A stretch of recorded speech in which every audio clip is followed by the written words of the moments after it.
The noise of the whip, the noise of the wheel, running horses and rolling war wagons, horsemen rushing to battle, swords and spears shining, many dead. Too many dead bodies to number. They fall over the dead bodies. That's Nahum 3, verses 2 and 3. God is explicitly describing here the horror of war. I was in a war in 1991, though from afar, part of the Desert Shield Gulf War, while supporting it from Europe. Our part was pretty clean and antiseptic, providing intelligence that was used directly by CENTCOM in defeating Saddam Hussein's forces that had overrun Kuwait. I didn't see the horrors of war up close, but I read the reports and I saw the pictures.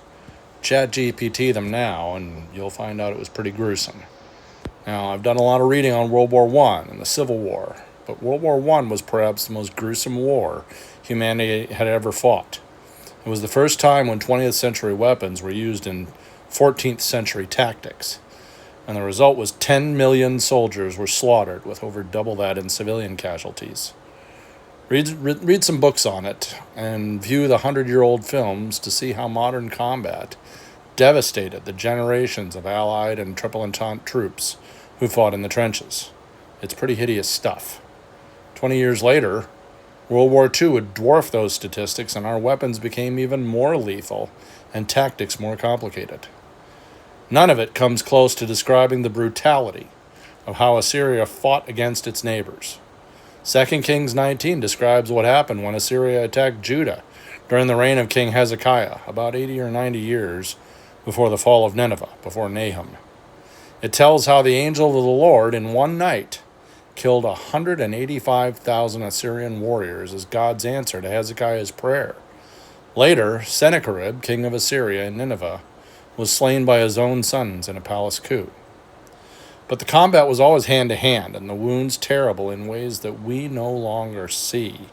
It's almost inhumane to see a person quickly shot dead compared to them being hacked to death with a Bronze Age sword in the hands of somebody who will show no mercy. Think of what the angel did that night to Hezekiah's enemies. Think of 185,000 men slain and piled up. There would be blood, gore, and stench for as far as your eye could see. Well, that's what happened those 80-some years later when God's avenging armies from Persia and Babylon overthrew Assyria and conquered Nineveh.